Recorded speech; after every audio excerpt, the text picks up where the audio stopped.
Good evening, I'm Amna Nawaz. Jeff Bennett is away. On the NewsHour tonight, the June jobs report exceeds expectations while slightly higher unemployment signals a cooling economy. Labor Party leader Keir Starmer accepts King Charles' invitation to form a new government after a landslide victory in the United Kingdom's general election. And Boeing faces a deadline to accept a Department of Justice plea deal connected to the deadly crashes of two 737 MAX airplanes. We will go to the ends of the earth to make sure that this isn't just something that goes away quietly.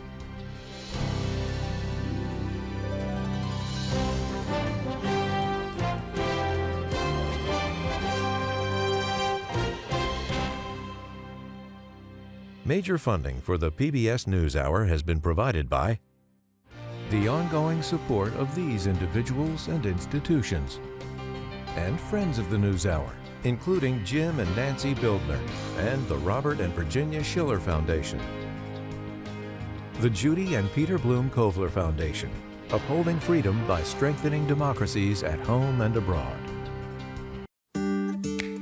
The John S. and James L. Knight Foundation, fostering informed and engaged communities. More at kf.org.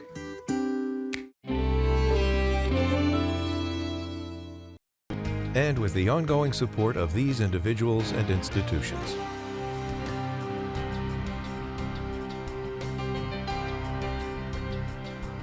And friends of the NewsHour.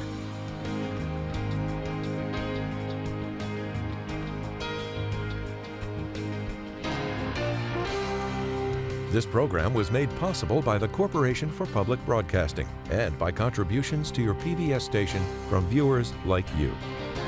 Thank you.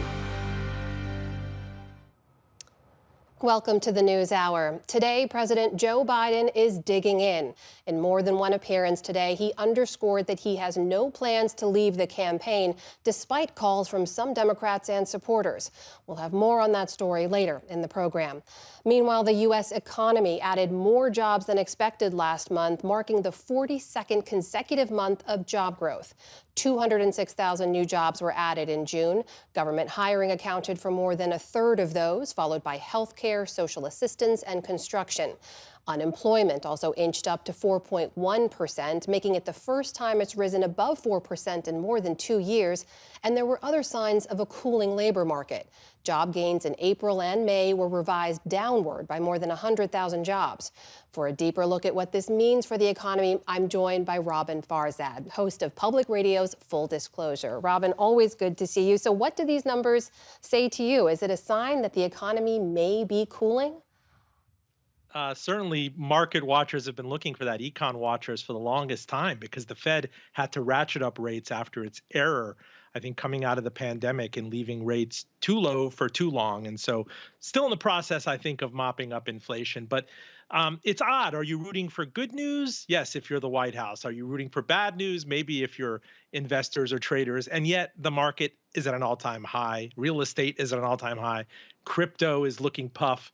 So it's a real debate on Wall Street. Do we even need rate cuts? Maybe the Fed just needs an excuse to maybe take down a little and wait and see. Well, what about those interest rate cuts? I mean, employment has cooled. Wages have also cooled. We should know wage growth has been generally declining since March of 2022. Inflation has cooled slightly, not all the way down to 2%, which is we know where the Fed wants to see it. Some economists are arguing it is now time for the Fed to cut interest rates. Do you think they will? Maybe they will. I think in the September quarter, that gets perilously close to the election. And let me say, coming in on out of a wild card, that there is now risk from a kind of institutional perspective. If the market starts to feel consternation about the election or about the position of democracy, a contested convention, I think you guys have covered this left and right. The Fed has many arrows in its quiver to handle that. So far, there's no sense of crisis out there. There are streaks of weakness in the economy. The unemployment rate is still at 4%, which is considered a natural level. Inflation is a little bit too high for comfort for the Fed to be cutting, at least aggressively. So there's really no urgency to this. There's no urgency, but give us a sense of what other signs you think they may be looking for here. How much of a cooling, how much of a slowdown do you think is needed? Gosh, can you imagine 2008, right? That was crisis, the feeling of free fall. Can you imagine the beginning of 2020 when unemployment shot up, I think in April, up to 14.8%? You had mentioned that we had job growth now for 42 straight months. The Fed, at least this century, has saved a lot of its powder for those types of crises. And we haven't tasted anything like a crisis since the onset of this pandemic. If you might remember, we had like a banking swoon a couple of springs ago. I mean, that stuff is short-lived, and I think the Fed is more worried on balance right now about rekindling an inflation that's just so difficult to put out. Nobody out there is really used to these prices going up as much as they did and staying where they are. What are some of the unknowns we're not thinking about here, Robin? I mean, what else are you going to be watching for in the months ahead? Again, I'm thinking about the election. I'm thinking about volatility from a headline perspective. If you remember what markets did, this is a long time ago during the kind of the Gore-Bush recount and those intervening, month and a half, 2 months. I'm thinking about institutional cracks. You see a lot of distress in commercial real estate right now and a lot of landlord forbearance. You saw a headline this week about student loan debt, and so much of it remains unpaid and unserviced. What happens if that comes back online and everybody is stuck with a bill again?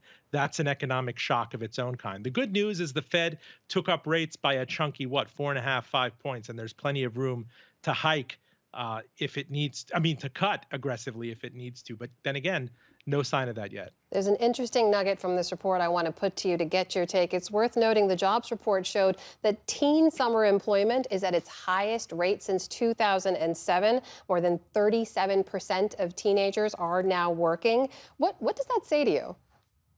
Gosh, Kings Dominion is halfway between us, right? I'm in Richmond, you're in Northern Virginia. You try running a theme park in this environment without teens who are out there eager to make $14, $15 at a time of tipflation, no less. You try running a diner. You try running any sort of hospitality-driven business. You saw hospitality was such an ongoing strong point in those jobs numbers. It's so hard to get people to show up for job interviews and much less to keep that job, that this has opened up wage opportunities for teenagers, the likes that I don't think we've ever seen. Back in my time, you'd be lucky if you earned $4.25 or $5. Yes, and even in inflation-adjusted terms, a lot of people out there are making, $75, $100 a day now. We have less than a minute left, but I have to ask you, big picture, we talk a lot about the vibe session, about this gap between what we're actually seeing in the economy and what people feel in their everyday lives. Does anything in these numbers today say to you that will change? I think that it's still a bifurcation. I can't believe that it's like this. If you have capital assets, if you have stocks, if you have real estate, if you have crypto, you're feeling flush, you're feeling hale and hearty, and you could more than absorb this inflationary hit. If you're paycheck to paycheck, if you're one of those millions of Americans who cannot make an emergency expense, all of this news about asset markets is so much cold comfort. If you're somebody that can't afford a house, what's going to happen if the Fed takes rates down and that stimulates a mortgage market that doesn't really need it right now? It is certainly a confusing time. Robin Farzad, host of Public Radio's Full Disclosure. Always good to see you. Thank you. Likewise, thank you.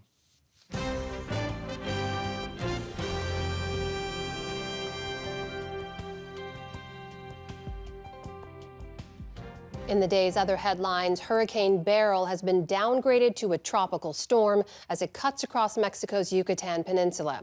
Beryl made landfall in Mexico this morning as a Category 2 hurricane with winds around 100 miles an hour.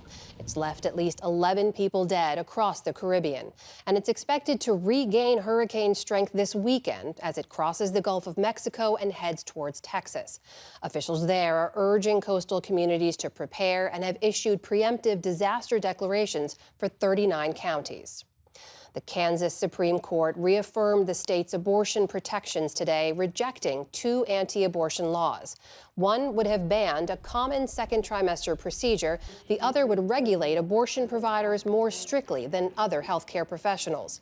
Justice Eric Rosen wrote the state constitution, quote, protects a fundamental right to personal autonomy, which includes a pregnant person's right to terminate a pregnancy. Donald Trump's lawyers asked a U.S. judge today to pause the classified documents case against him in Florida, citing the Supreme Court's ruling this week granting presidents broad immunity for official acts. In their filing, they argue that a pause would, quote, minimize the adverse consequences to the institution of the presidency arising from this unconstitutional investigation and prosecution. The request comes days after the judge in his New York hush money trial agreed to delay sentencing as he weighs the potential impact of the court's decision. Hungarian Prime Minister Viktor Orban says Russia and Ukraine are still, quote, far from each other in ending their war. That came during his unannounced visit to Moscow today, where he became the first European leader to meet with President Vladimir Putin since 2022. Orban was in Kyiv just 3 days ago, urging Ukrainian President Volodymyr Zelensky to accept a ceasefire. European leaders panned the Moscow trip as a form of appeasement rather than diplomacy. Orban argued he is in a unique position. There are fewer and fewer, and now remain hardly any, who are able to speak with both warring parties. Hungary is one of very few. After their meeting, Putin repeated his conditions that Ukraine withdraw forces from 4 regions that Russia claims to have annexed in 2022. Ceasefire talks between Israel and Hamas look to be active again for the first time in weeks. Israel says that a top official held initial meetings with mediators in Doha today, but noted, quote, gaps between the parties. That follows Hamas submitting amendments to a 3-phase proposal backed by Israel, the U.S., and other nations. Talks are set to resume next week. In the meantime, Palestinian authorities say that an Israeli raid and airstrike in the occupied West Bank city of Jenin killed 7 people. A militant group claimed 4 of its members were among the dead. Iranians voted in a runoff presidential election today after a first round last week failed to produce a clear winner amid record low turnout. It's to replace the country's late president, Ebrahim Raisi, who died in a helicopter crash in May. And it comes after years of social unrest and bruising economic sanctions. Iranians are choosing between hardliner Saeed Jalili and reformist lawmaker Masoud Pezeshkian. Some who voted today are hoping for change. Others say there's no point since Supreme Leader Ayatollah Ali Khamenei is the ultimate decision maker. I want to save the country from the isolation we are stuck in and from lies and the violence against women. I will not vote because whoever comes to power cannot do anything since there's someone else above them. A government spokesperson said turnout today was higher than in the last round, but videos posted online claimed to show some polling stations were empty. Final results are expected on Saturday. At least 20 people have died and dozens more injured across the U.S. to start the extended July 4th holiday weekend. In Chicago alone, local media say 11 people were killed and 55 injured in the shootings as of this morning.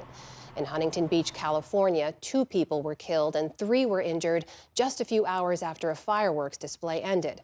And in New York, a truck plowed into a crowd of revelers in Manhattan, killing 3 people and injuring at least 8 others. Police say the driver was intoxicated.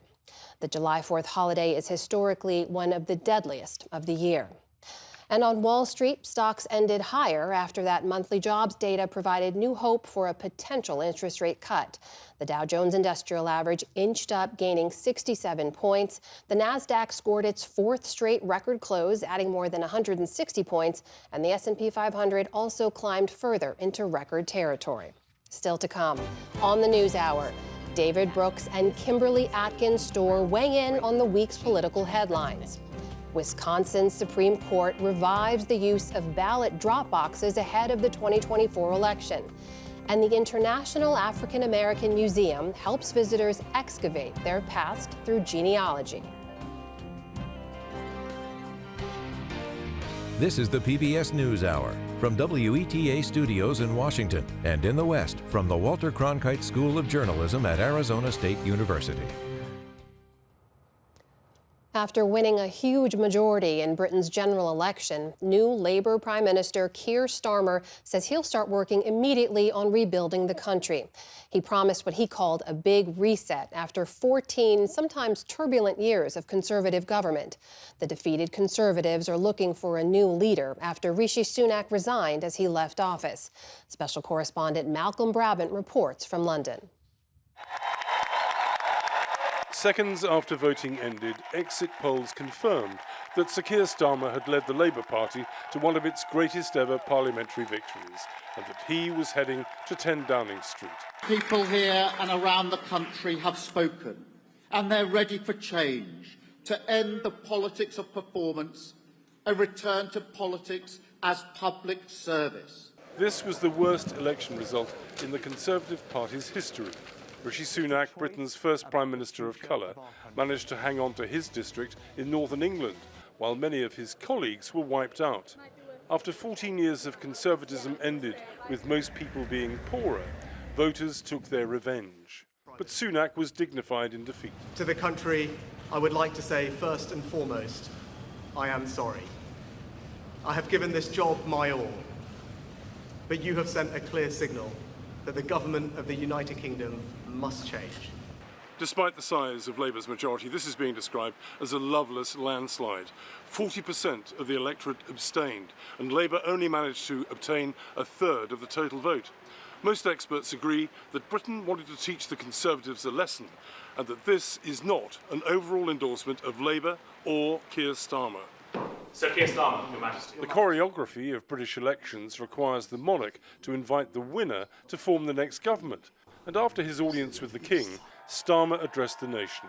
He was magnanimous in victory and offered an olive branch to those who hadn't voted for Labour. Whether you voted Labour or not, in fact, especially if you did not, I say to you directly, my government will serve you.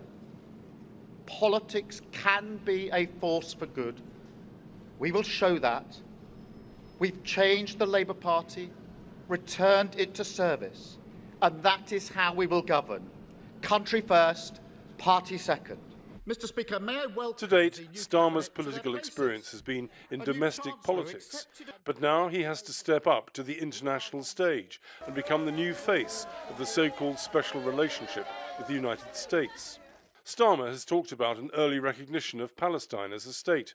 He's also less hawkish about China. Evie Aspinall is director of the British Foreign Policy Group, based in an art gallery. She sees potential trouble ahead. Israel-Palestine could certainly prove to be a challenging point of contention between the UK and the United States. I think also China will increasingly be a source of contention as well. So there are definitely some potential bumps in the road. If Trump wins in the United States as well, I think that will prove even more challenging. Keir Starmer and Joe Biden have a lot in common, but Keir Starmer and Donald Trump don't have a huge amount in common. So I think the next few years could be particularly challenging for the UK-US relationship. Britain's new Foreign Secretary is David Lammy, who, says Aspinall, is going to have to learn the language of diplomacy. Lammy will have a lot of work to do to kind of rebuild relationships with Trump if he does win. They've already been doing quite a lot of that. They've been working quite hard to kind of win over Republican support, particularly, and those they think will be close to Trump if Trump wins. So it's already in motion. They'll be doing a lot to kind of show that actually there are areas of common ground. Another change in Britain's foreign policy is going to be over Europe. Relations between EU capitals and London have been strained since Brexit and the hostile language of successive Conservative administrations. Starmer wants closer ties to try to boost trade and improve agreements over security and immigration.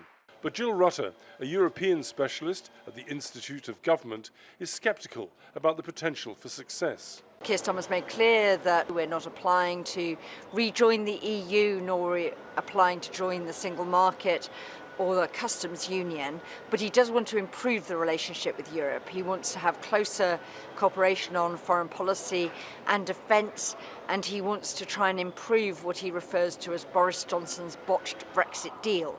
The interesting question is whether there's much appetite in the EU for doing that. Another major foreign policy issue is Ukraine, whose flag flies high above buildings in Whitehall, London's government district. Britain has led European solidarity with Kyiv.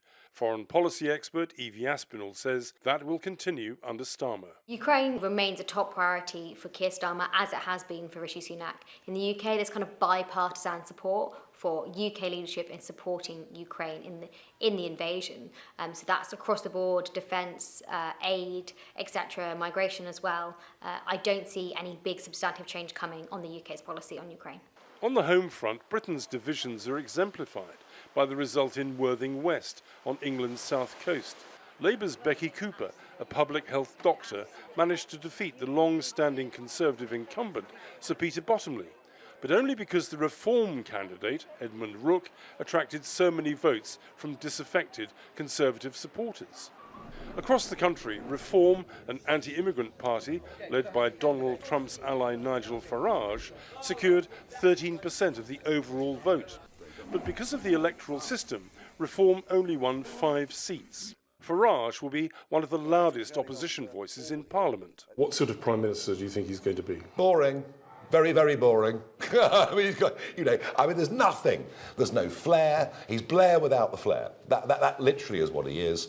Despite his majority in Parliament, Keir Starmer is unlikely to enjoy a honeymoon period. He told Britain to vote for change, but Britain is impatient. It expects him to deliver soon. For the PBS NewsHour, I'm Malcolm Brabant in London.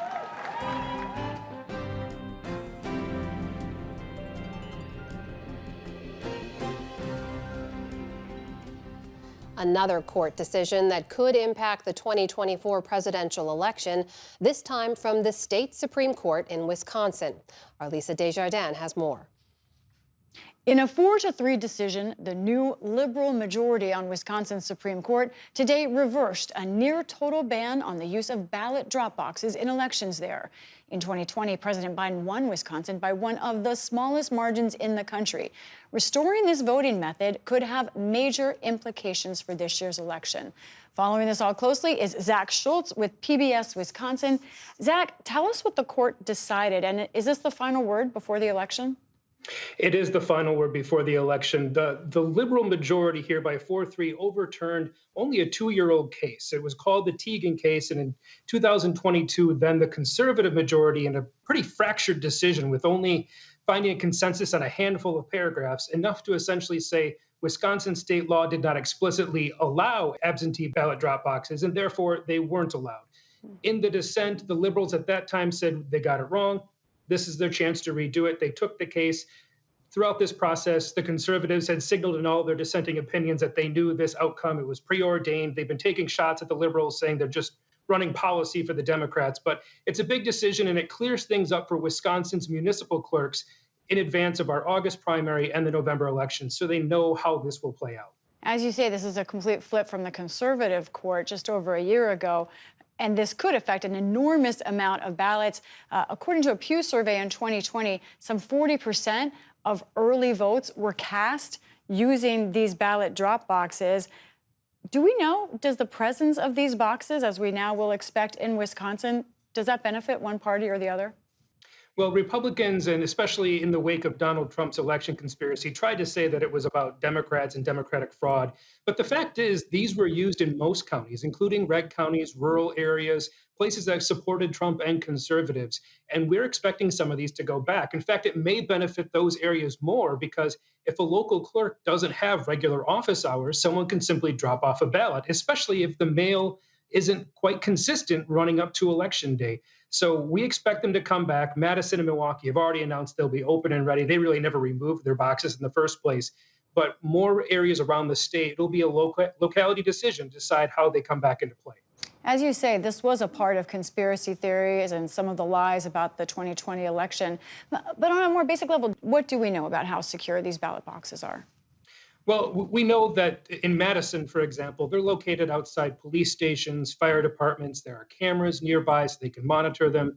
They're dropped, they're locked, they only have certain access. So in some respects, they are more secure than your mailbox, where in Wisconsin, it's perfectly legal to place your absentee ballot to be mailed back. So it has the same security that you would expect anywhere. This was an enormous decision, but can you take us more broadly as we finish up into the state politics surrounding your Supreme Court and what decisions and issues can be ahead? Well, the biggest one is just this week, that same liberal majority announced they will revisit Wisconsin's abortion ban, and that law that dates back to 1849.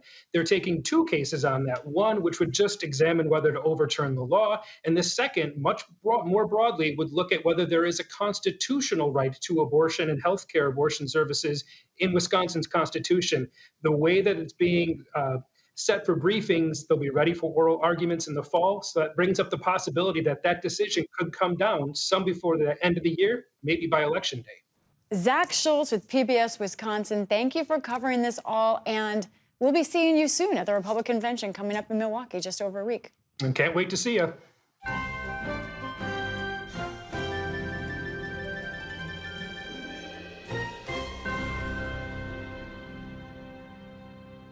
At a campaign event in Wisconsin this afternoon, President Joe Biden vowed to stay in the race for the White House.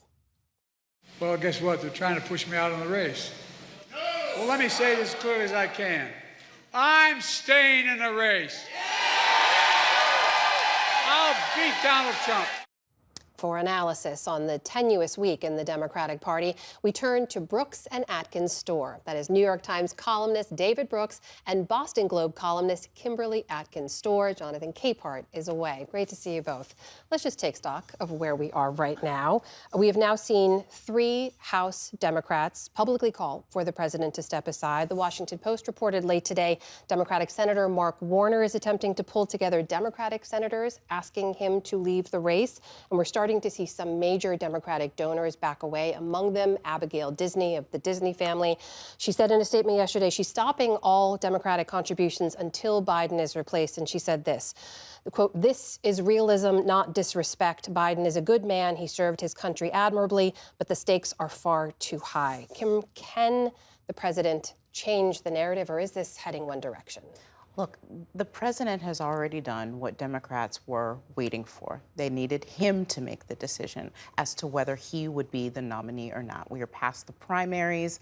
The voters have already had their say. It would have to be the nominee to make that decision, and it seems that he has. So now Democrats really don't have a choice. Mark Warner, donors, other people don't pick the Democratic nominee for president. The people and the process do, and they've already done that. So I think at this point, I agree that this is a crucial moment in time and that the threat of democracy that looms with a potential return to the White House of Donald Trump is something that cannot be ignored. I think the more Democrats continue to fight and quibble and play this game about replacing the president when there's not even an heir apparent, the weaker they are. We haven't heard anything from Donald Trump this week, and that's probably the most disciplined he's campaigned ever because he realizes the Democrats are doing the work for him. David, at this critical moment, as Kim says, how can the president calm those concerns that are clearly still out there? Well, he could take a cognitive test, which is what I think he should do over the weekend. And then, people aren't worried about, they're sort of worried about now, but really they're worried about 2027, what Joe Biden is going to be like in 2027. If he's still president. And so I think he should take a test and say, and he's taken them in the past, and he said, I took this cognitive test, best doctors, it's all public, here it is, rest my case. And so he could do that, and I think, frankly, he should do that. Because right now, there's, like, clouds of witnesses. There are all these anonymous stories floating around there. There's, like, a lot of people saying, oh, Biden's been like this for weeks or months. Then there's anonymous stories in White House staff, they're all miserable. Then there's anonymous stories that the Democrats in Congress are really angry at the Democrats who are governors who are supporting him. And the Democrats in Congress do not want to run with Joe Biden at the top of their ticket. And so it's all this anonymous floating. And it's very hard to get a sense of where the vibe of the party is. I do think what's been clear in my reading of the floating is that people have been more reconciled to the idea that Kamala Harris would be the alternative.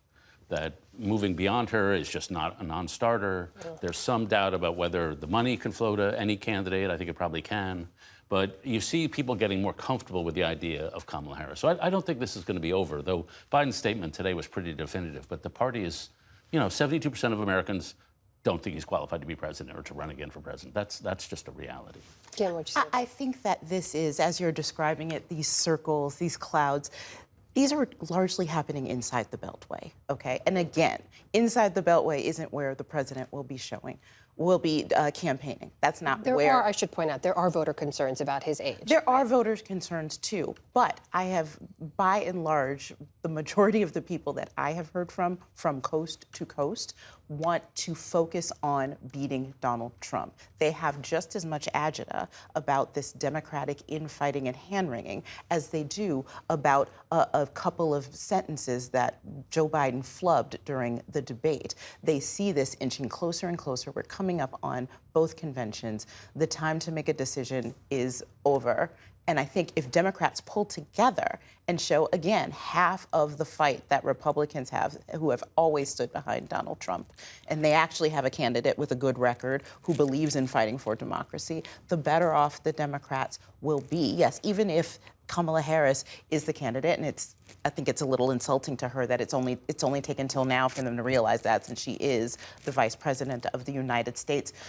Maybe, but I think that decision has to have been made, and Joe Biden has made it. He's staying in. David, what about the stakes here? Both Kim mentioned, Abigail Disney mentioned them in her statement as well. Biden backers have told me, look, they're worried that the focus on this conversation takes the focus off of Trump, who is an anti-democratic candidate with authoritarian tendencies, who is now newly empowered by that Supreme Court immunity ruling. The head of the Heritage Foundation, we should point out, that's running this Project 2025 policy planning for a potential second Trump term, said this week. He said the country is in what he called the second American Revolution, and it could be, quote, bloodless if the left allows it to be. There's kind of this alarming language around a potential Trump presidency. Are we losing sight of the stakes here?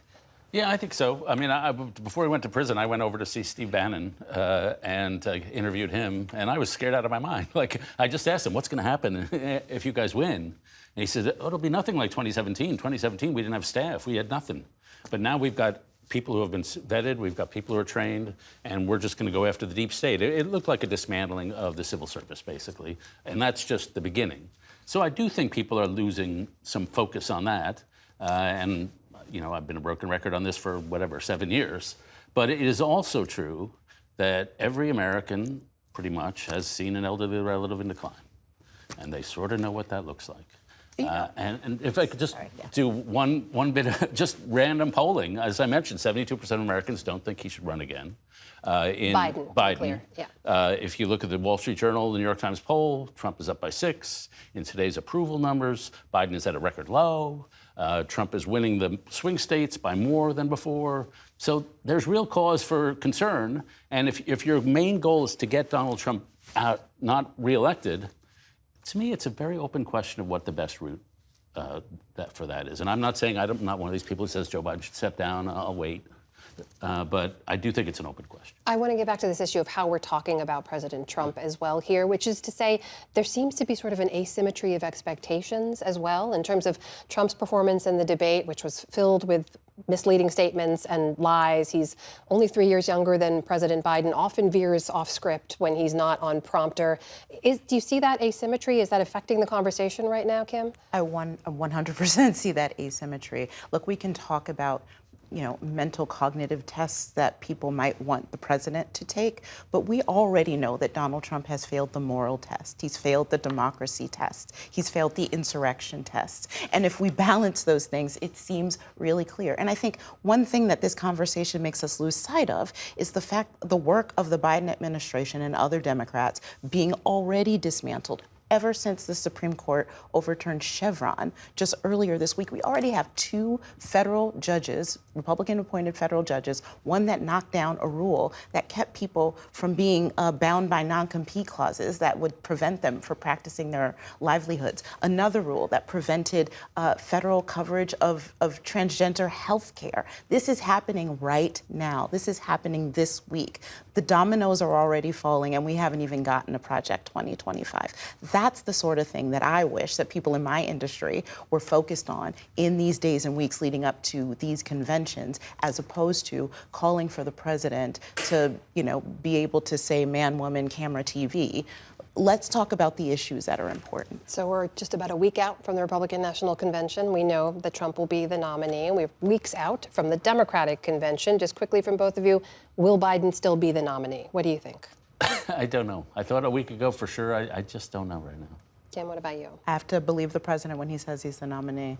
So Let's just take a step back now, because we are weeks from these conventions. We're mere months from the last day of voting on Election Day. And I want to just reflect and hear from both of you on your expertise and your insights here on this moment in American political history, which feels very fraught and very uncertain. I'm just curious where you're looking for grounding or parallels and how you're looking at this right now, David. Yeah, I'm looking abroad. I mean, I'm looking at all around the world. We're seeing, with the exception of the UK, where they had a right-wing government in power for 14 years, you're just seeing populist right movements just surging.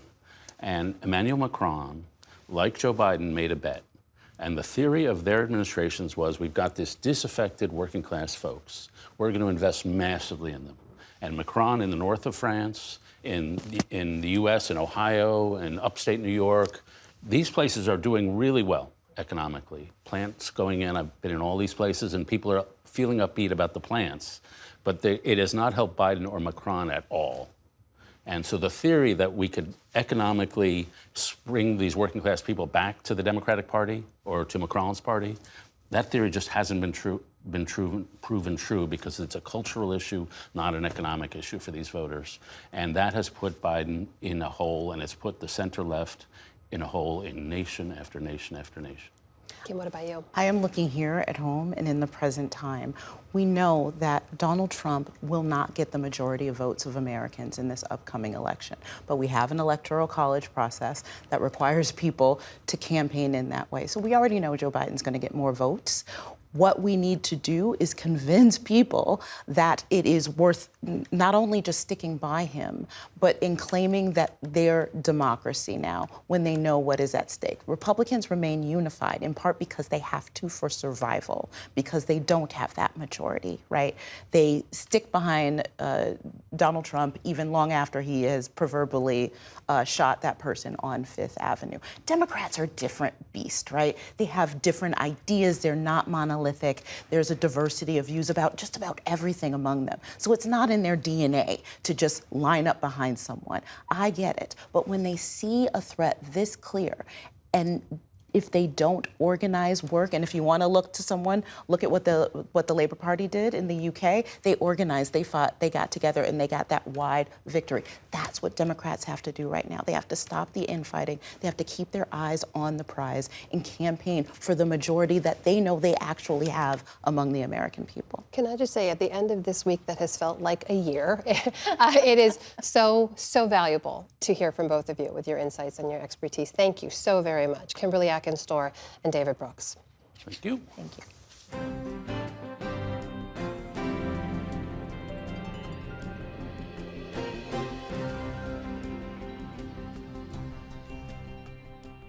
This is a key weekend for Boeing, the Justice Department, and hundreds of families. The U.S. government is waiting to see if major airplane manufacturer Boeing accepts its deal to plead guilty to criminal fraud in connection with two deadly crashes in 2018 and 2019, both 737 MAX jetliners that killed 346 people. Lawyers for the victims say Boeing would also have to pay more than $240 million in penalties and agree to an external monitor. It stops far short of imposing more serious criminal charges and larger penalties that some have asked for. Boeing is supposed to decide this weekend on whether to accept the deal or go to trial. Before we unpack the details of that deal, we're joined first by Zipporah Curia, whose father was killed in that 2019 Boeing crash. Zipporah, welcome and thank you for being with us. We don't yet know what Boeing is going to do, but what is your view? Do you want to see Boeing accept that plea deal? At this point, there's a question as to whether what we want to see matters as the families. I think we would want the plea deal not to have been offered to them in the first place, but would love for them not to accept the plea deal so we could go to trial. And then hopefully there would be a journey or some hope of justice. But I do not expect them not to plead guilty, because I don't think any deal can get any sweeter than this sweetheart deal that they've come to an agreement of, or the extension of the pre-agreed sweetheart deal that they've had with the DOJ. Tell me why you think it was a mistake for the Department of Justice to offer this deal in the first place. When a corporation is charged with the death and what we see as the murder of 346 people, and they're charged with fraud to begin with, and you're given a second chance because they've breached the agreement that they said that they would adhere to, you would think that they would come down on them a lot harder and would actually look to hold them to account, not just for failing to comply with the agreement, but also for the death of 346 people. It's ridiculous that we're even having this conversation. I should say you're referring in that previous deal to a 2021 agreement that was reached between the Department of Justice and Boeing, in which they paid a fine and had some terms they were meant to follow for 3 years or so. But this is a new deal now with what some lawyers argue is a more serious criminal charge they'd be pleading guilty to. And look, some of the lawyers for many of the families say this is better than nothing. Do you accept that argument? I think nothing on top of nothing is still nothing. The death of 346 people still goes unrecognized by both of these deals. The families still are not being recognized as victim, and also the fact that they still have the opportunity to select their independent monitors, which allows them to self-regulate, which is what got us here to begin with. For me to say that that's better than nothing, nothing on top of nothing is still nothing.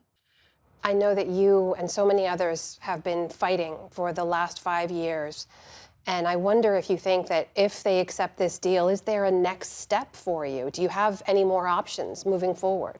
At the moment in times, it doesn't feel as though we have any other options moving forward. But what I do know about the ET302 families and some of the Lion Air crash victim families is that we won't relent. The first deal completely disregarded us. So I don't know how, but what I know is where there's a will, there's a way. And one thing that we have is tons of will to make sure that this doesn't just become something else that's swept under a rug, or it doesn't happen to other families. We know that if there's an avenue to appeal, we would appeal to Judge O'Connor, we will appeal wherever we need to. If we have to go to the Supreme Court, if that's an option. Zipporah, we know that there are 346 stories behind each of those lives lost. Can you just tell us a little bit about what you want us to know about your father and what the last few years have been like without him? When you say 346 people, it wasn't just 346 people's lives that were messed up by this. You know, it was every other life that was attached to that. And for me and my family, it's like time has stood still. You know, I've watched my friends get married. I've watched them buy houses, build their careers. But I've been losing sleep over when's the next crash going to happen, and watching Boeing go scot-free for the death of my dad, who was just such an incredible man. And you know, it's like the purest souls were on this plane. Everyone who was on there, their family members talk about their mission to go serve young people in Kenya, to go provide medicines, young people that were going to intern for, you know, the UN. There were people that were doing amazing things. There were selfless humanitarians on their way to go and serve the world. And the selfishness of a company like Boeing has robbed them and thousands of lives that were connected to them of what they would have brought to this world. It's even difficult trying to think straight and speak straight sometimes, because it's like the world stopped moving. You know, one of the most heartbreaking things is looking at the family members that have lost their children and knowing that they'll never get to see them learn how to walk. They'll never get to see them go to school. They'll never, you know, walk them down the aisle or celebrate these milestones. The thought of other people being in our position is enough to keep us going. And ultimately as well, the people that we lost, like I said, they were all remarkable souls. Like my dad would have gone to the end of the earth for me, and that gives me the fire to continue to go to the ends of the earth, not just for him but for the next person sitting here. Zipporah Correa, thank you so much for being with us, for sharing your father's story. We really appreciate your time. Thank you. For the record, we have a standing request into Boeing for an interview with its CEO, David Calhoun. Let's get some more context now on this proposed deal and what it could mean for Boeing and the larger industry. Our aviation correspondent, Miles O'Brien, joins us again now. Miles, you heard there the frustration for these families is so real as they seek justice. Just back us up for a moment and tell us, how did this plea deal end up being offered by the Department of Justice to Boeing in the first place? Yes, Amna. It's heartbreaking listening to that, of course, and our hearts go out to those families as they try to find some kind of justice in the midst of this horrible tragedy. But the fact is that if you look at history, the chances of criminal charges against individuals at Boeing prevailing in court are not great. If you look at the one and only company in U.S. history charged with criminal charges in the wake of an accident, SaberTech, which provided oxygen canisters on a ValueJet flight in 1996, the company faced 110 manslaughter and 110 third-degree murder charges in Florida, but the charges were dropped. A fine of $500,000 was paid, or actually it became a donation, and the company pled no contest and went out of business. In this case, the Department of Justice would say that this is a better way to ensure Boeing maintains compliance and tries to up its game on safety. There will be a monitor. There will be a mandatory board of directors meeting with the families. They will have to make investments in safety. So hopefully that will create real-world changes. And Miles, do we know, is Boeing likely to accept this plea deal? And if so, what happens then? Well, it's a take it or leave it deal. A federal judge in Texas, assuming Boeing goes along with this, which it seems likely they will, a federal judge in Texas will have to approve it or tweak it or modify it. The company faced the uncertainty of a trial, reputational problems, of course, further reputational problems, and the fact that this plea deal indicates no charges will be levied at individuals. The biggest customer for Boeing is the federal government, and this allows a waiver to allow them to continue to do business with the federal government, even though they're guilty of this crime. We have about 40 seconds left, but I have to ask, because as you've reported, we don't often see that aviation accident investigations are criminalized in the U.S. This seems to be different. Why? Well, the aviation industry is built around the idea of trying to make things safer. The NTSB, the FAA, think about aviation safety, not necessarily creating an environment of criminality. They're afraid that it would hinder the ability to make aviation safer. And in the case of aviation, sometimes real-time decisions need to be made quickly to fix some fundamental problem with an aircraft. Ironically and tragically, the fact that there wasn't candor on the part of Boeing may have ultimately led to that second crash. It's too bad that we have to be in this position. Our aviation correspondent, Miles O'Brien. Miles, thank you so much. Good to talk to you. You're welcome, Amna.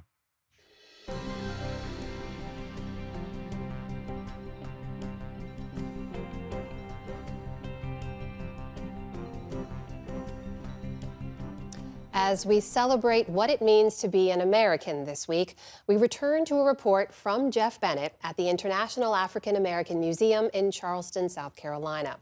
Tracing family lineage has taken off as a hobby in recent years, with some estimates putting the number of visits to genealogy websites at over 100 million a year. This museum, which hosted 200,000 visitors in its very first year, aims to honor untold stories at one of America's most sacred sites. This encore look is part of our Arts and Culture series, Canvas. It seems that my family somehow was captured in what is now Nigeria and brought through Jamaica. Californian Don Gravely is among the visitors posing their personal family tree questions in this recording booth for museum researchers to then investigate. The men also have the mitochondrial DNA, but we just don't pass it on, only the women do. The same team also offers instruction about the ins and outs of accessing public records, all while inspiring visitors to glean new meaning from a distant past. This is all part of the Center for Family History at the International African American Museum. Museum officials say they have the broadest collection of genealogical records of any institution in the U.S. and one of the most vast in the world. Some 400 million records are searchable here, including those from before the 1870 census, the first after the Civil War to include African Americans by name. The legacy of slavery makes it so difficult for so many African Americans to track their family history, certainly before the 20th century. Yes. And absolutely before the 1870 census. Where does this museum come in? We've got some big hopes and dreams here at the IM. Malika Pryor Martin, the museum's chief learning and engagement officer, lays out the mission. Help folks break down what we refer to in the genealogy world as that brick wall of 1870. It's both myth and reality, because the myth, the records are there. The reality, access is tough. So it's natural to think about the kinds of records that you would search for people. However, in an antebellum period, the overwhelming majority of people of African descent here in the United States, or what becomes the United States, are not people. They're considered property. So we're really interested in investing in digitizing and working and partnering with other institutions to digitize and to make what they've digitized available.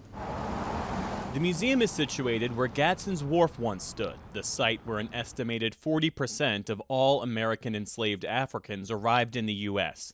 It's estimated that between 1710 and 1808, upwards of 150,000 captive Africans landed at the many ports throughout the Charleston Harbor, including Gadsden's Wharf. A memorial garden under the building marks that historic site. The museum opened in June after 20 years of planning with a number of delays. Galleries include African Roots, which traces the movement of people of African descent throughout the Atlantic world. American Journeys, which shares stories that shaped U.S. history through the international lens of the African diaspora. Carolina Gold showcases the impact of enslaved people on South Carolina plantations who helped build the lucrative rice industry. While the Gullah Geechee exhibit looks at contemporary issues facing these descendants of West and Central Africans who predominantly live in the Low Country region of the U.S. and includes this replica of a praise house. It's a spiritual center. It's a place that's really and truly home away from home. It's a place where the community can find justice. So it's really serving as a point of reference and grounding for the sustenance of the entire community. Ancestry does the DNA testing. Family Search, they just only deal with records. 25-year-old Darius Brown, an undergraduate at the nearby College of Charleston, is also a research assistant at the museum, running some of the Genealogy 101 sessions while piecing together his own past for the last 6 years.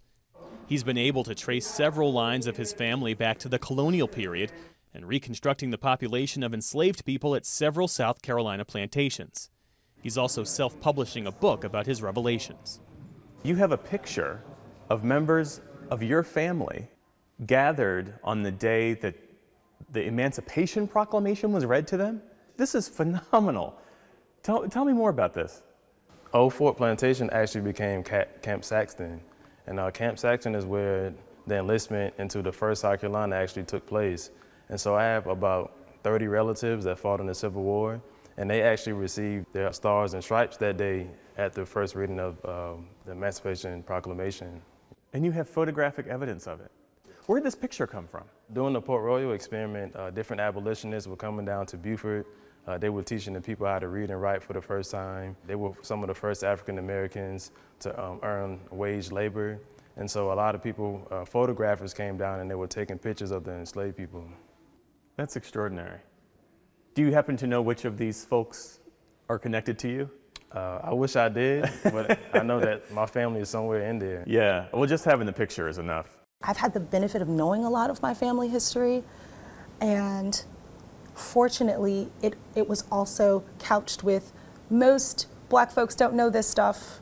So I had a degree of appreciation and I had a level of awareness that it wasn't common for someone to be able to trace their lineage 8 generations. For a lot of Americans, that's not even necessarily the easiest thing to do. You can trace your lineage 8 generations? Yeah, at least down one line. Wow. Malika Pryor Martin says the journey of turning over historical stones can reveal much pain, but also joy. There are thousands of those stories. And when we have the opportunity to discover them for ourselves, then we can confirm without question or doubt, we're brave, we're smart, We have the capacity to strategize, to have empathy, to forgive, to fight. I know I've said it already before, but to love.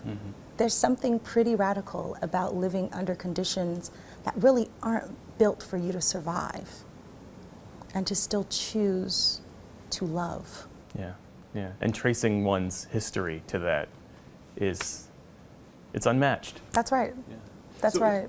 People keep probing their hunches, intuitions, and presumptions of their past, trying to see if they can pin down where their family roots truly lie.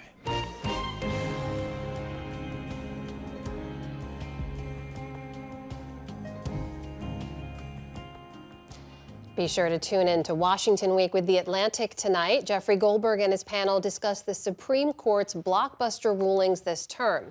And on Saturday's PBS News Weekend, former astronaut Katie Coleman on life in space and overcoming challenges during her 2 decades with NASA. Before we go tonight, a note of thanks to a longtime member of our WETA production team. Our technical production manager, Nancy Gersman, there she is retiring after 31 years of dedicated service. Nancy, we want to thank you for your unfailing technical expertise, for your warmth, for your grace you've brought to us every day. We are going to miss you so much. Nancy, thank you. And that is the NewsHour for tonight. I'm Amna Nawaz. On behalf of the entire NewsHour team, thank you for joining us and have a good weekend. Major funding for the PBS NewsHour has been provided by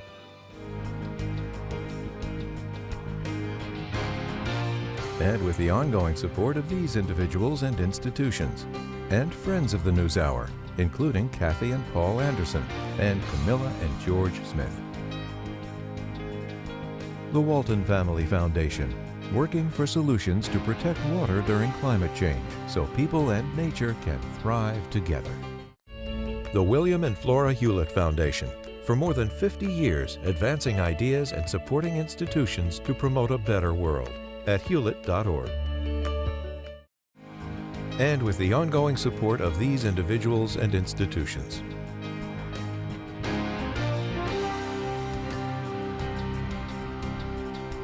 And friends of the NewsHour.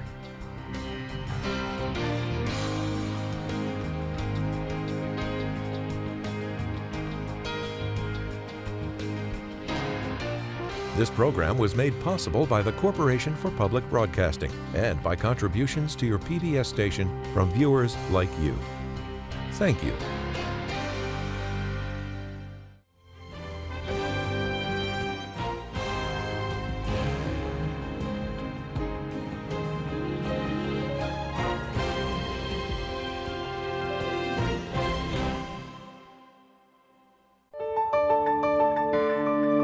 You're watching PBS.